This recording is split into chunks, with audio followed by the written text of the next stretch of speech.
With more than a year in on the relief valve, I've spoken with folks from all kinds of businesses, and through their generous sharing, I've come to understand much more about the world around me. Now, I'm greedy, and I want to learn more all the time. And I'm also trying to figure out what the new normal is shaping up to be, which is ultimately a product of all of our visions combined.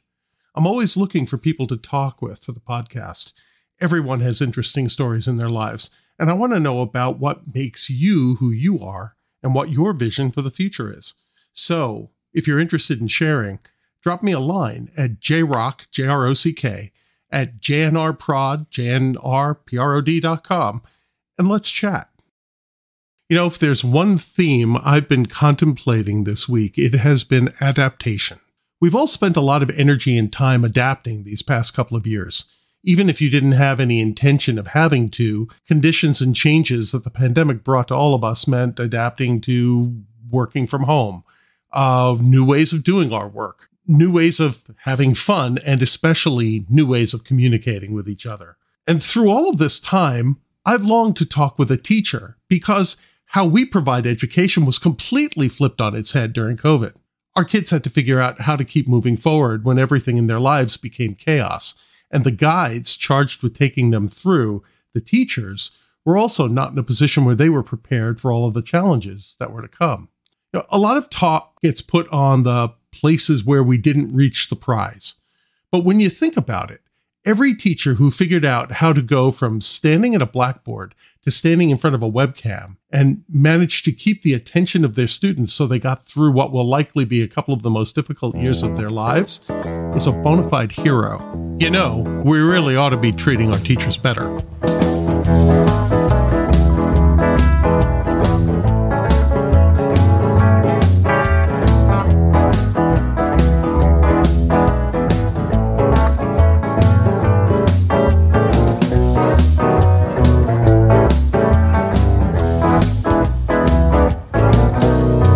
Mitch Ziegler retired last June from a 35-year career in teaching. For 31 of them, he was the advisor of the award-winning newspaper and yearbook at Redondo Union High School in Redondo Beach, California, where he also taught AP English and photography. The recipient of numerous advising and service awards over the years, Ziegler was named the H.L. Hall National Yearbook Adviser of the Year by the Journalism Education Association. Ziegler has been married to his wife Julie for 33 years, and he has 2 adult sons. Mr. Ziegler, welcome to the podcast. Nice to be here. Tell the audience a little bit about who you are and what you do. Well, I retired from 35 years in teaching in June. I spent 31 years at Redondo Union High School, where I advised newspaper and yearbook. I also taught AP English and photography during that time period. Okay. Which was the harder class to teach, AP English or newspaper and yearbook? I would say AP English. The problem of English is just the burden of grading. So I fled English in, I forget, my last year was 2013. And what happened was around 2008, I started waking up at 2:30, 3:30 in the morning, just sort of generally thinking about work and school. And I felt like the workload was killing me. And my principal took pity on me. Well, I don't know if she took pity on me. It wasn't so much that, but she, an opening came up to teach photography, and she suggested it for me, and I jumped at it. And it basically saved my life as far as I'm concerned. But also not only because of the stress, but it was also just something new and different, which is, I think, the biggest problem teachers face. I don't know how anyone could last as let's say a math teacher for 35 to 40 years, especially if they're teaching the same subject. It just seems incredibly boring to me. In the world of teaching, is there any way that you change your subject, especially, I guess, at the primary level, right? Primary and secondary school level before college. Do you rotate through different subjects? Do you have to have different credentials in order to do that? Absolutely. The credential is the problem. I mean, I could change the English class I would teach. I was credentialed in any English. But given my schedule, AP English was really what I was interested in. I needed motivated students. Okay. And an elementary teacher, the only choices are to change grades. Oh, And okay. the problem with that sometimes is really learning a whole new curriculum. And that is Hmm. incredibly stressful. Yeah. And I think the problem is, and there's been, if you look at the history, at least, what I'm aware of in teaching history, there's been different methods tried to vary it for teachers. I mean, there used to be things called mentor teachers. Okay. But the reality is that often turned into kind of a patronage system Okay. where, the buddy of the principal was given a mentor job, which basically meant one period off. And there was no real accountability. I feel that was happening some. I mean, this is going way, way back. Yeah. And that just sort of dried up. The problem is the profession has no path for people to change their jobs. I mean, for me, it was pure luck to be able to do photography because, Yeah. I really got interested in photography when we bought digital equipment around 2001. Yeah. And then I just kept involved. And so I knew it anyway. So that's how I learned. I learned by doing it and having to teach the students how to do photojournalism. And then I was able to just sort of step in, even though I didn't technically have a credential for it, but I had enough teaching experience where it wasn't really an issue. Although in my cynicism, I think if the school wanted it to be an issue, they would have made it an issue. Okay. But they liked me, and so I got away with it. And there's a lot of that goes on for sure in our system. It's not what you know, it's who you know sometimes. Just like the movie business, right? Yeah. Yep. Yep. Do you have a background in journalism as well? I mean, you've been the advisor to the school newspaper for many years. Yeah, it was 33 newspapers and 31 yearbooks by the time I was done. No, the fact is I was coerced into journalism. Okay. Back in 1988 maybe. And what happened is the school was having declining enrollment and teachers were getting pink slips. So I was asked during the summer if I would teach journalism. And I knew if I said no, I had no job. So I said, sure. And in those days, in that school, in that class, it was a complete dumping ground. Oh, okay. And oftentimes the newspaper advisor, and often the yearbook advisor is an English teacher because people think writing is writing and there's no particular training that goes into anything. And but if my name was going to be on the paper, I have enough of an ego where it sure was going to be decent one way or the other. Right. So I found people who knew what they were doing. There was a neighboring school where I went to that advisor and talked with him, and he was sort of my touchstone for a while. Got a lot of great stuff from him. I immediately recruited from the previous class all my honor students. So first day of class, I had 7 of those kids in class. And we were all just too stupid to know if we were, crossing boundaries, what we were doing. Some really funny things happened. I got called into a meeting once with the principal, 2 assistant principals, and an assistant superintendent of instruction because they were concerned about content in the newspaper. I was so naive that I didn't know that I should have been infuriated by the whole situation. Okay. It was a complete, and it was just an attempt to sabotage me. And, eventually what they wanted, and there was really nothing wrong with the content of the paper, but what they wanted was prior review. And in my innocence, all I said is, we work to deadlines. My door is open all the time. Anytime you want to come in and know what's going on in the paper, just come on over. Well, my big lesson in education that day was if they have to come to you, they won't. No one ever showed up. I kept building and getting better educated as to what was going on. And by the time I came to Redondo, I was pretty savvy about what we were allowed to do and what my rights were. Did the school district put a lot of restrictions on the speech that a student newspaper can make? No. When I first started, they were using a soft approach. They never really tried any kind of overt censorship. Although they did, oh my gosh, the thing they did, it turned out that old district had rules that were completely against the law. And it had to do with things like no mentions of excretory functions. Well, we read a cartoon once, and I think the Banning High School in those days was the first school to ever drug test athletes. And a kid did a fairly innocent cartoon. There was a boys' bathroom, and there were 2 word bubbles that came out. And one was just like, hey, can I borrow some of yours? In other words, it was a cartoon about trying to evade a drug test.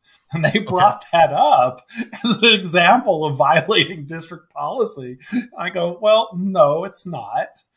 I only did the newspaper there for 2 years, and then I came to Redondo, where it was, I think Redondo respected those rights because of previous advisors. Like, for example, one principal tried to discipline the previous advisor by putting a letter in her file because her students covered a student walkout. And it was very clear that the principal was completely out of line. She went through the grievance process and had it pulled from her file, as it should have been, But what you learn there is a really good lesson, that the newspaper can cover any kind of protest. Yeah. The Ed Code is very precise. It cannot be obscene, cannot be libelous, cannot create material disruption. And that did none of them. So, in other words, we can cover a protest. We just probably couldn't. We could not advocate a student walkout in an editorial that advocated the breaking of a valid school rule, i.e., we can't tell kids to be truant. That makes sense. Yeah, and so that never was a problem in all my years there. In fact, my very first principal there, he didn't quote Ed Code, but he came close to it when I just gave him a heads up. It's 1991 probably, where I just wanted to give him a heads up. They were doing a story about gay students. And he simply, he laid out the 3 reasons why the school couldn't ban it. He asked that perhaps we not use the student's name. And in 1991, it would have put the student's life at risk to use their names, which is probably the greatest change I've seen in my career as a teacher. The acceptance of gay students has been phenomenal during that time period. But other than that, there's never been an issue. Okay. Did you, when you started out in your own education, did you always want to be a teacher? No, not always. I had no idea. My dad was a pharmacist, and so naturally I had the idea that I'd become a doctor because that's what you do in Jewish families. But, I realized pretty quickly I didn't care that much about science. I thought maybe psychology, but I just remember in a career center as a sophomore, what do you like? What are the things that interest you in life? And one of the conclusions was I should become a history teacher based on everything I saw. And I loved history at that point. It was almost, I wouldn't say I was fanatical about it, but what I was I'm one of the best students I know. So my teacher had, I don't know, you remember, the Will and Ariel Durant History of Western Civilization? My teacher had the 11 volumes in his classroom, and I had to use one of the volumes for some research on, it was on Romanticism and on Goethe in particular. And I started reading the book, and I just was fascinated by it. And throughout the rest of the year, I read some more volumes. I mentioned it to my parents. I showed them the Book of the Month Club offered the series, if you joined. And then we went and they bought me the whole series. And by the end of the summer, I had read the series, all 11 volumes. Just because that's the type of a student I was. When I'm interested, I usually take a deep dive into it. I mean, it even goes back crazier. In 4th grade, I read, we had like a home, we had the World Book Encyclopedia, and I literally read A through Z. I read the encyclopedia. It's just crazy. I mean, it was fun. And if I didn't care, I'd skip it over, but I was weird in that I read most of it. And that's just who I am as a person. Where'd you go to school? Where'd you go to college? I went to UC Santa Cruz. Okay. So native California your whole life? Yeah, I graduated from Maricosta High School. Okay. And one of the reasons I ended up at Santa Cruz is I had this phenomenal teacher in English teacher. She's sort of my first mentor. It was an honors English, just one of the most brilliant people I've ever known. But more than anything else, she fostered a love of learning. And so as a sophomore, I loved history. By 11th grade, in 11th grade, I was more interested in literature. And, every day we'd go in and we'd discuss ideas from the books. And she was seen as kind of almost a hippie. I mean, I was in her room in would have been the 77 to 78 school year. She had a big, thick shag carpet. She sat on a beanbag, and it was a discussion class. Yeah. And we all kind of sat on the rug around her, and we had our discussions. Now, we also wrote more in her class than in any other class I'd ever been in. And on writing days, all we would do is set up tables real fast, and we'd be there and we'd do timed writings or whatever it is we had to do. And that became the person who created a kind of passion for, also I think for teaching. I mean, I kind of resisted it for a long time in college. The reason I went to Santa Cruz was partly because I had my choice of any UC, just by grades alone or by SAT score. It's, different today where to get into UCLA today, I would have been iffy. It's like it was easier getting into an Ivy League in those days than UCLA is now. But I had my first choice of any UC, but I chose Santa Cruz because it was small. Okay. And classes were small, which meant most classes were based on discussion. And that was the real reason why I went there. And I was fortunate that I lived with 3 other just brilliant friends. I mean, the fact is they're smart. They're smarter than I am. I mean, I could keep up, but they were definitely smarter. And we had, long dinners where all we would do is talk about whatever. And sometimes we were in the same classes and, discussions of politics and literature and philosophy. And it was just an ideal environment.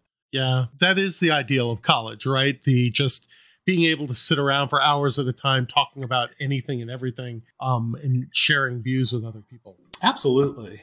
It was a great time. And then it only took me a couple of years after that. It seemed like teaching seemed like such an obvious choice. I just wanted to make sure. Mm-hmm. I was interested in maybe the nonprofit world at one point, but thank God I never did that because I can't even manage my own life. Teaching works for me because I need deadlines.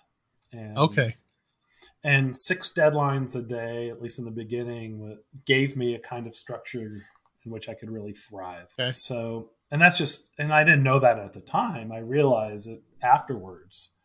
Right. I've often thought about what else could I have done? I could have been a journalist, but I would have been unemployed 10 years ago. Yeah, I can see that. But you also would have had time in what was still the great era for journalism, right? Right now is just bad times for journalism. Mm-hmm.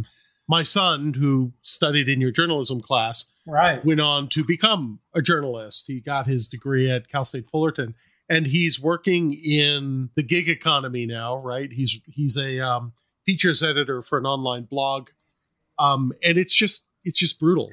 They just don't treat people particularly well.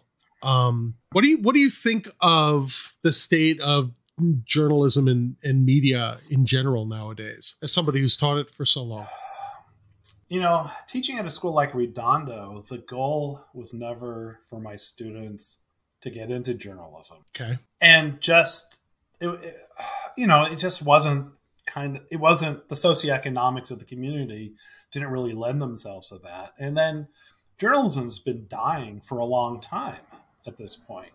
So It wasn't necessarily the most viable of career options, but as a skill set, it's insane how in demand those skills are everywhere in the corporate world or wherever. I would have lots of success at back to school nights where I'd ask, the parents who were engineers to raise their hands. And I'd say, keep your hand up if you think knowing how to communicate well is a valuable skill. And every hand is up, right? Yep. Because engineers can't write and oftentimes they can't communicate. Yep. And I remember my brother commenting how in the corporate world in general, he worked for banks, but if you could write in addition to everything else, you definitely had a viable advancement path. Yeah, I found that as an engineer, as a manager. So my backstory is I started out as an actor when I was a kid. Worked professionally for until I was about 24. And then, and instead of becoming a waiter or a bartender while I was looking for acting jobs, I took some money from the first big acting job I worked on. I bought myself a computer and I taught myself how to program and became a consultant. And back in the 80s, when I did that, you didn't have to have a college degree. You didn't need any of that kind of stuff. You just needed skill set to be able to go out and do it. But I found over the years that having the acting background, being able to stand up in front of a group and present, being able to organize your thoughts and be expressive in the way you present them as well, has really been helpful for me. And then I took the time to learn how to write as well so that I could make sure, I could write the presentation or the article that I wanted to get out. But the creative part of me helped to make the business success as an engineer. Absolutely. And, my students, my former students, there are some in journalism, but there's also a whole series of them who've used their... I had a pair of twins who went on to UCLA who both tell me that journalism was by far their most useful class, more so than anything they took at UCLA. Well, one of them was, an important aide to Elizabeth Warren and was running all her social media. The other one was working for, I believe, the AFL-CIO and was working on elections and things like that. But they were communication experts. Yeah. And they were doing real well. Should we be focusing more in education on things like social media, how to, as from a journalist perspective, the impact it has and how to use it? I don't know if effectively is the right word, because saying you're using social media effectively could be abusive. But, should we be teaching that kind of skill set more, do you think? More than anything else, we need to be teaching media literacy. Okay. There's nothing I have to... I'm going to look for this while I have a friend who has a mantra. He was a former president of Journalism Education Association. And the fact is, the thing that the greatest danger to our democracy is, in fact, media illiteracy. Yeah, I completely agree with you on that. Demonstrated media literacy proficiency must be required to graduate high school and be admitted to college and the military. Yeah. No, I agree. There's nothing more important right now. Yeah. Yeah. Growing up, you had certain news sources that were more balanced and easier to trust.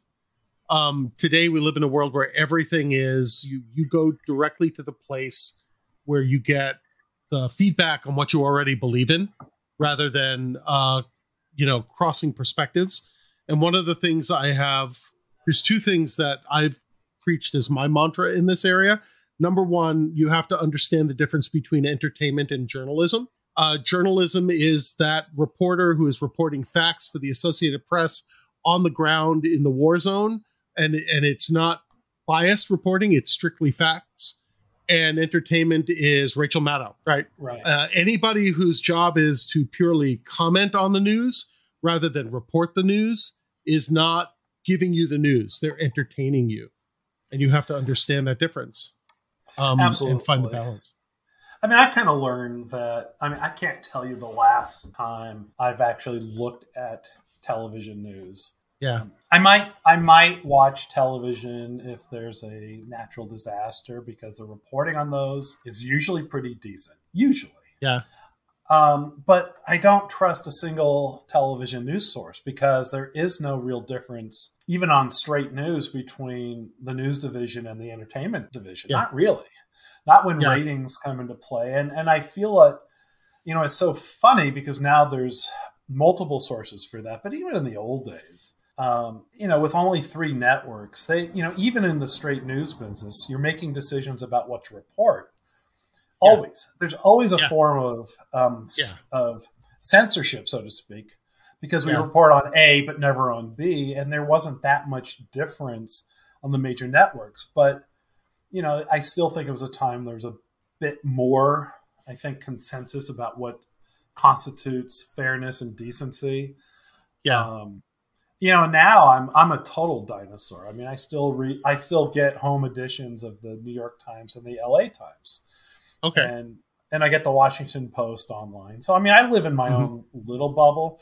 But, I mean, the fact is the New York Times has always had its agenda. I mean, that's how we got into the first Gulf War. Yeah. Yeah. No, you're absolutely right. And what is it, Judith Miller? I mean, oh, my God. All she did was talk. She talked to the generals.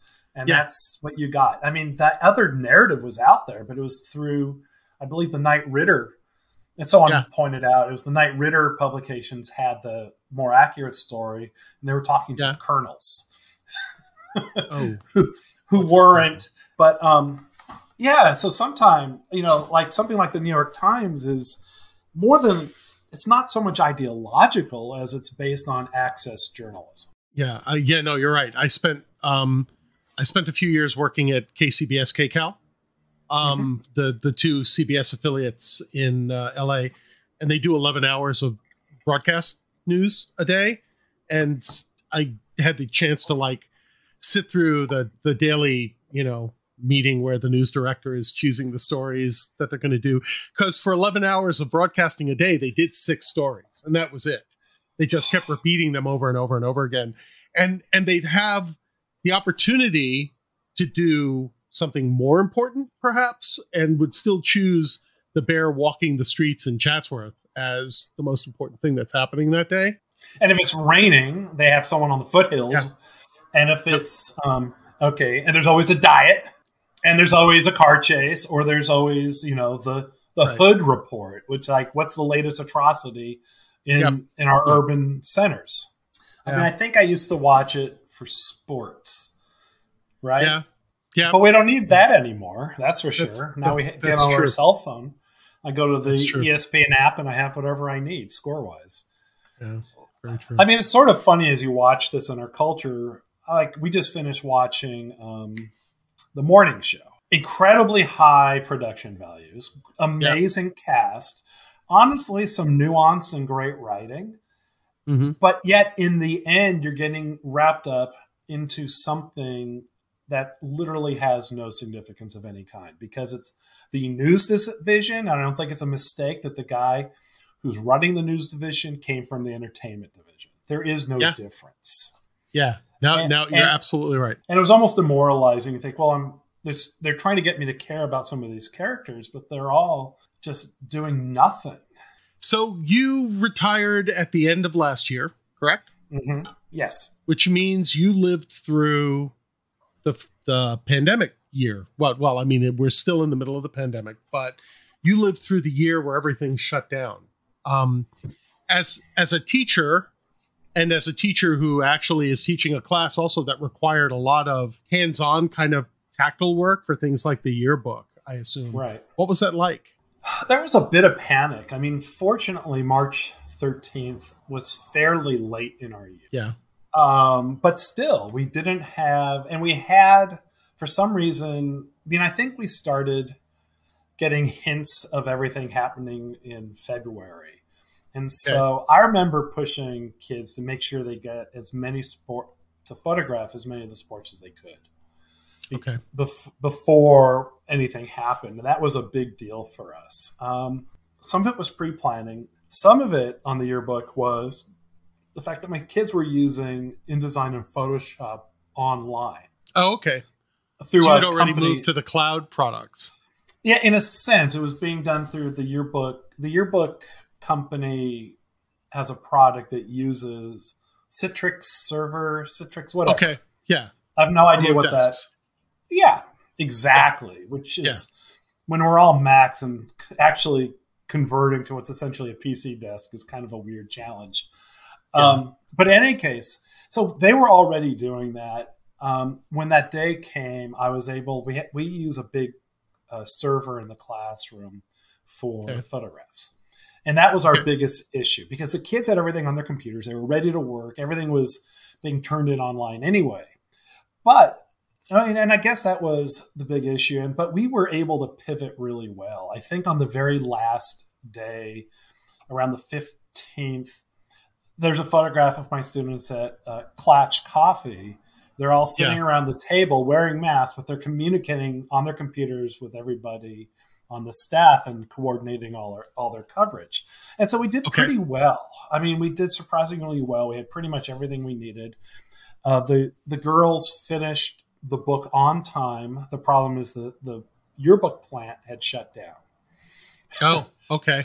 So we ended up right. We had a summer delivery, as it turned out, but I'm still so proud of them for actually making that deadline. So that was weird. Newspaper just shut down. We did a senior edition. We formatted the paper so that to an 8.5 by 11, so that we'd post it online, and then people could just download it. If they wanted to print a page, they could.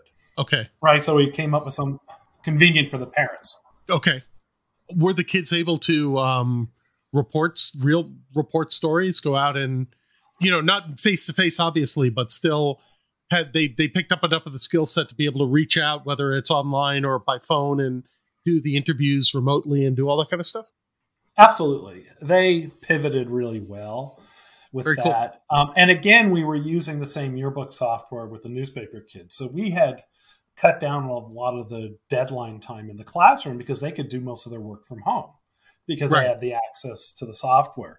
The real story is really not that year, but last year. So what was, and there were points when I was seriously wondering if we would have a yearbook. Okay. I knew newspaper would not be a problem because we had already been moving toward online. And by online for us, that meant really Instagram. Yeah. And so Instagram's a really nice tool. And then as the year went on, they discovered some extra tools that were easy to link everything to the web page. So that was pretty amazing. But I knew at the beginning during the summer, I knew that it was going to be an opportunity for newspaper, and it was going to be a really scary process for yearbook. Okay. This is 2020. This is 2021 year, summer of 2020. Yeah. Okay. Got it. And I knew it'd be really, everyone in my yearbook world, we all knew that, photographs were going to be a big problem, that we could no longer cover events. Mm-hmm. But even when you cover an event in journalism, you're really still covering people. Yeah. So at the event, who cares about homecoming? Who cares? It means nothing. The only people who care about the homecoming king and queen are the homecoming king and queen, and those who are on the court. No one else cares. And if you're covering that, you don't cover events. You cover people. You cover whatever that is. A lot of times you figure it out ahead of time if there's some interesting storylines, or you cover it after the fact and you figure that out, and you're telling stories about people because that's what draws readers in. So in a sense, I just had to talk to my kids. Like, we just need to look outside of school for stories. And that was largely successful. On the newspaper side, we had our best year ever in many respects, because that was the year the kids fully embraced an online first philosophy. We went from every 2 weeks to monthly, which meant that you had 2 weeks where you just had to produce content for the web. And that was really successful. Then the kids were really sharp. They went ahead and recruited lots of illustrators because they knew we would not have a lot of photographs. So they were able to do that. And then, of course, in the Instagram world, the graphic is the most important thing. Right. Yeah. That's it. It's either the photo or the illustration that draws a person, and then they decide if they want to read the content. Yeah. Sometimes we would keep stories real short, put them all on Instagram, or we would create. There's something called Linktree, which is a convenient way to get to stories. Okay. Funny thing, it's a third-party thing, and you would think that something like a company that's run by Facebook would make linking really easy. Yeah. But in the meetings you get, you have the Instagram people say, no, we just have to keep it make it feel different than Facebook. It's like, whatever. By the way, as a side note, it cracks me up that all the kids have left Facebook and they've gone to Instagram. Facebook still owns them. It's hilarious. Yeah. Well, now they're all migrating over to TikTok, right? That's the current place. I don't know. I've given up on trying to keep up with the trend in that stuff. I just kind of watch it from afar. And for good or bad, right? Because like, for example, this podcast, I would love to get more people listening to it. I just have no idea how to do that. Right. But that's a different story. Yeah, marketing's tough. Yeah. What was it like from an administration and as a teacher position, keeping the wheels on the school system and the process? With newspaper, they were incredibly self-sufficient. Okay. And they did a really nice job. And since I knew it was my last year, I had my successor took one of the classes. Okay. And so it was idea of transitioning. There was but there still was a lot of communication.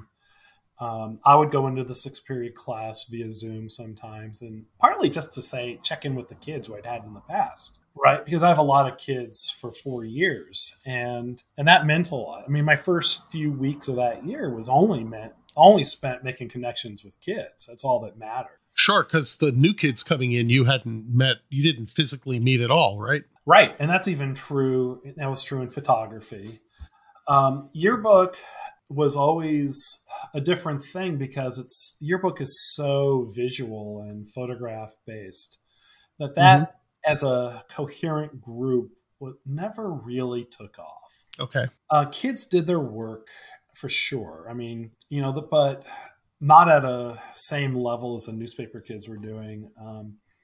We ended up on the yearbook and we all went back to school in April, and over a Memorial Day weekend, for 30 hours, I was in the room with my yearbook editors, and they were essentially not only going over everything, but kind of redoing layouts and designs and stories, because it was really impossible. It was very difficult that year to get the kids well trained. The classic thing is, just no one, you might be in your Zoom classroom and very few people have cameras on or paying any kind of attention or whatever.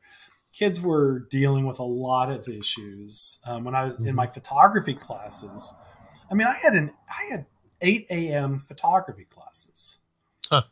And any 8 a.m. class via Zoom is idiotic. But fortunately, photography is one of the easiest classes to do online. Because I could still demonstrate concepts pretty easily, and they're just using their cell phones. And I would record them. I would talk to them live and then post the recording, because honestly, some of them weren't even, their cameras on, or their cameras on for a second, they were going back to sleep. And that's okay. Yeah. In many ways, I mean, in some ways, for me, it was more incredibly boring. Okay. So dull, such a dull year, because there just weren't the interactions. And what I'm used to in things like photography, the best part of photography is when they come back from shooting and we sit down on a computer and look at their work and discuss the work. Yeah. Right. And that's the most fun thing to do. And not only because we're discussing their work one-to-one, which is easy to do, but then you just naturally start asking them questions about themselves. Right? And that's what you naturally get to know them better that way. Exactly. And photography for me was a real, teaching. Not only did that I reinvent my career, and then I became much more devoted to photography, but it also changed the way I related to kids, because the kids in photography were different from any other class. Okay. And they were a bigger cross section of the school as a whole. The largest ethnic group in my photo classes were Hispanic. Okay. And at the school overall, it's only 25%, but they were at least more than a third of the class. And while I've always taught Hispanic kids throughout my entire career, it just was a different way of, it's just great getting their stories more. And I just found myself hungry for their stories and their different experiences. And while I always knew it, I got to know it on a much more kind of a personal and detailed level. And basically, it's always the same. The kids are the same no matter what you're doing. They want respect. They know I'm honest and straightforward, so they respect that from me. And but I also had to become a lot softer as a teacher. In an AP English class, you just look at them with a slight scowl, and they start, they hide because they're going to do, and they shut up and they do whatever you need to Yeah. do because they're so driven by teacher approval and by grades and all that stuff. Well, these kids, it was a different approach with them. And the best approach I ever came up with, I did this on a number of occasions where I would say, okay, we went over their work and I'd go, okay, your photographs are good. Pretty much all of you got an A on this assignment. Congratulations. And then I'd go, that said, these are so boring. I mean, you did everything I asked you. And I would literally say, God bless you. I really appreciate that you did exactly what I asked you to do. But now I'm thinking, let's go to another level here. Let's call it yearbook level photography. And here's some of the ways you can do that better. And what was great about doing it that way is I validated their effort. I validated their work. Mm-hmm. But at the same time, I was able, and it took me a while to discover this, but I was able to say, here's how you could really make it good. And what was amazing was what a large percentage of the class would take that extra day to really try to do better. At least half the class, which from my point of view, think about all the kids who go, okay, great, I got a good grade. I don't need to redo this. Well, half of them would redo it. Would go back and redo it. Job. And so as a result, most of the academic shots in the yearbook came out of my photo classes. Cool. Which was really nice. And, and then at the same time, I was able to talk to them because I was every summer taking photo workshops to be a better photographer because I'm a good writer. I didn't need to learn anything more about writing, even though we know it's a lifelong process. But in terms of teaching it, in terms of being competent, I'm a very good writer, but I wouldn't put myself at the same level as a photographer. And there were so many times you go in there and you go, like if we were discussing cropping, I go, folks, some of you are going to have better ideas about this than I will. Or I have my biases about the way I like to crop a photo. But there's often, my rule to my kids is there's at least 2 good crops for every photo. And there's always 1 bad crop.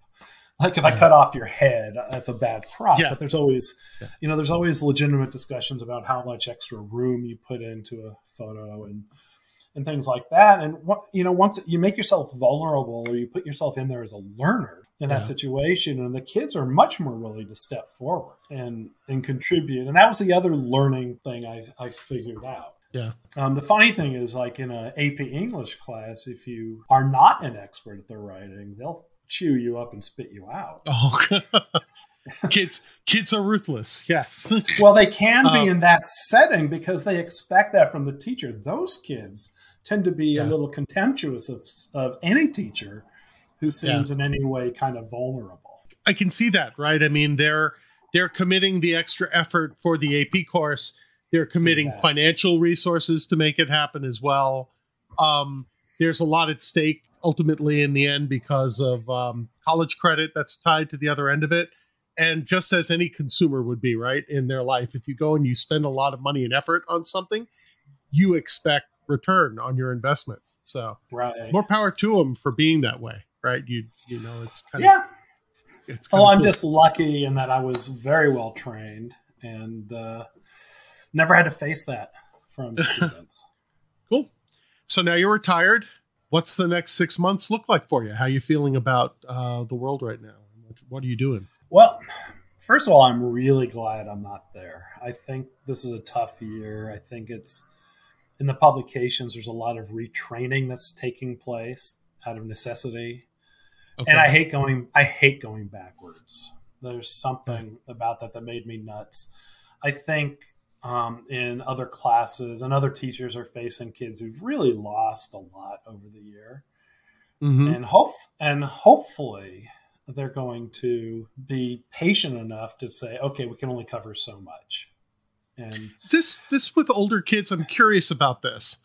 Is that a maturation issue? Why is it that kids who are still in school lose as much over the course of a year than, say, an adult who's out in the workspace?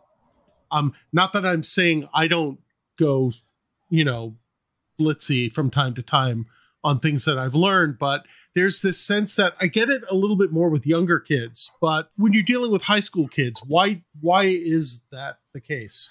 Oh, okay. Well, there's a lot of aspects to that. I can give you an example in the yearbook world. The kids just didn't learn skills. They didn't really learn things like interviewing, and didn't give a lot of good examples of how to do that. And that's what I mean by the reteaching. In the academics, I think what's so interesting is the way the kids seem to shut down during 2020. The second the school said, your grade is now frozen in place, because the problem is what we do is we pound out. Schools are really good at destroying passion for learning. And to me, that is the biggest issue with the plethora of advanced placement classes, and the the perceived competition to get into colleges. I think we've done a great job at just absolutely destroying any kind of passion for learning. Now, and one of the reasons why I grew tired of advanced placement was that the kids would do anything I asked them. On a Tuesday, if I assigned a 10-page paper for Thursday, they would do it. And they'd go ahead and be up all night and do it. And sensible kids would have just looked at me and told me to go to hell. And I would have respected any kid who did that, because that's exactly what I would have deserved. So in that sense, there's sort of a drudgery.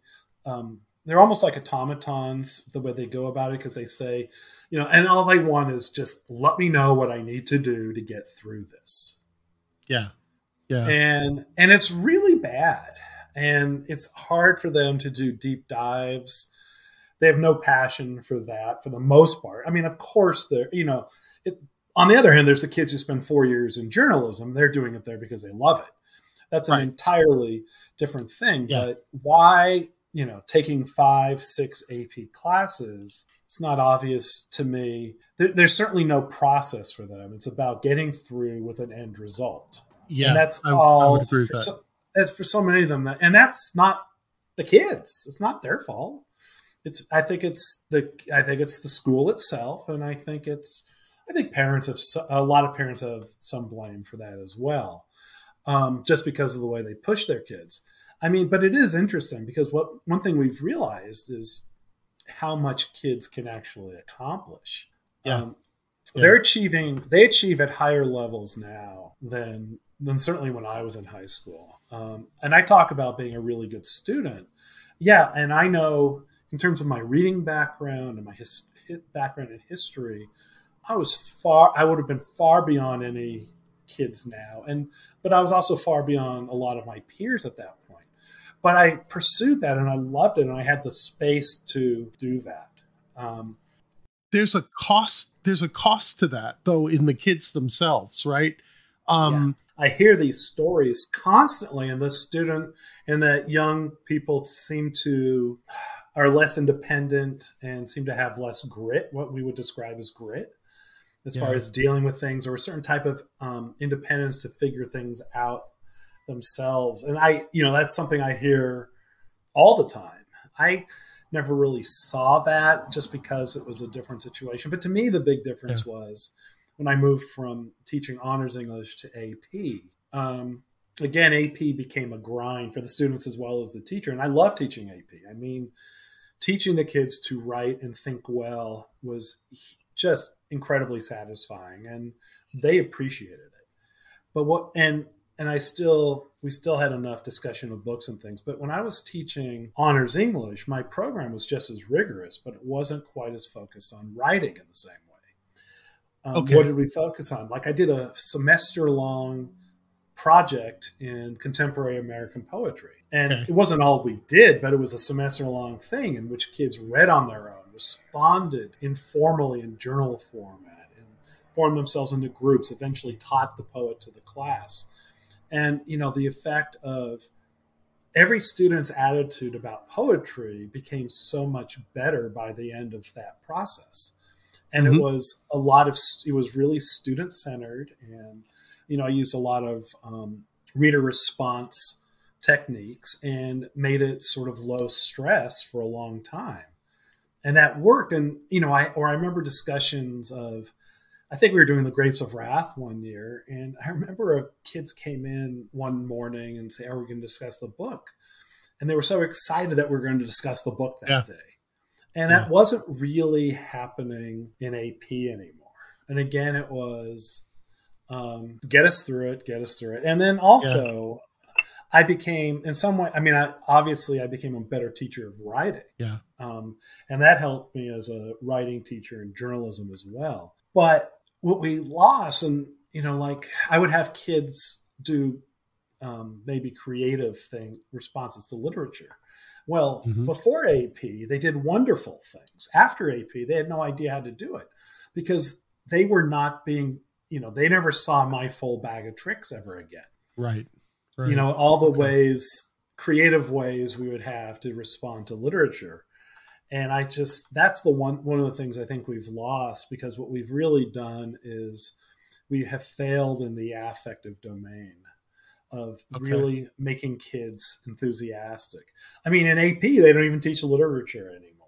And lit is largely dying from the English curriculum. My God, that's the most ridiculous thing I've ever seen. And even though they're still teaching books, there's a bit of dummying down of the curriculum. And those are issues. And I'm just thankful I don't have to deal with that. And I haven't had to deal with it for quite a while. But the passion, and one of the things I think, maybe one of the few good things of the pandemic, was it did give students space to pursue passions. Okay. Now, it gave them the space for it. Did they take advantage of it?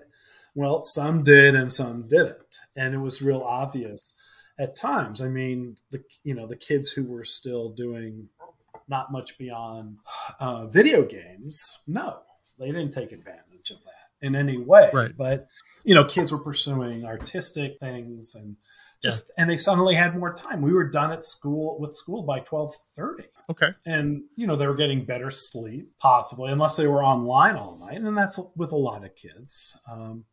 But it definitely was an opportunity. And I think the thing that makes me saddest as we get back to something that, that people used to call normal, is that we're going to lose opportunities that the pandemic presented. So you're arguing for more of a work-life balance for kids. Absolutely. That gives them more of that time and less. Yeah. Okay. I can definitely agree with that. I mean, what I really hate is sort of the forced compliance in the educational system of both teachers and students. Some of it just seems really ridiculous to me. There was no reason for my kids to spend 5 hours a week in my journalism class. There was absolutely no reason except for accounting purposes and liability. Interesting. I mean, it doesn't mean that those kids didn't use the time well, but they had time. And that's another reason why they like it. They might do homework. They might collaborate on homework. So much of their work had to be done outside of class, so they always had time to do that, and that's good. But on the other hand, maybe it would have been more valuable for them to have been able to come in remotely. Yeah. Well, the new normal is still trying to figure itself out. So who knows what we get to see? Maybe somebody with the right imagination will jump in and be able to help set a new course. I think the work world will probably have a lot more success that way. But then there's so many other economic factors. No longer, real estate. You don't have to rent space as much anymore. That's huge. But, schools are essentially holding cells for the parents. There's an element of that's absolutely will never change. Back to the next 6 months, back to what you're doing now. So this year is basically going to be focused on just health, exercising and getting a lot of walking in. And that's the first thing. The second thing is I forget if I mentioned this already, I'm mentoring 4 teachers. Oh, awesome. No, you hadn't mentioned that. Yeah. So my successor at Redondo, one in Long Beach, one in Los Altos, California up north, and another one in the Valley. Cool. So I'll meet with them, at least phone and email and Zoom. I intend to hit every single place at some point. In fact, Yeah. I'm going up north soon and hopefully going to meet that teacher. Yeah. And that's fun. I love working with that. I'm still working with my yearbook rep. I'll be doing certain things for her in working with schools. Okay. I still love that. I'm not tired of working with students by any stretch. In fact, what I like, and the beauty, it's like being a grandparent, where you get the grandchild that is a group of students, but there's no diapers, there's no grades, there's nothing to worry about. Yeah, you get to spoil them all day, and then they go home at night. Yep, great. That's exactly awesome. That's awesome. And it's seriously, you walk in, and they see you as this sort of rock star expert, and it's fantastic. That's terrific. You know what? That sounds like the note that we should end on. Mitch, I want to thank you for taking the time to talk to me today. And as a parent of one of your students for 4 years who definitely saw you as a mentor, I want to thank you for everything you did to help shape him and make him a better person going forward. Well, you're welcome, Jason. It was always a pleasure.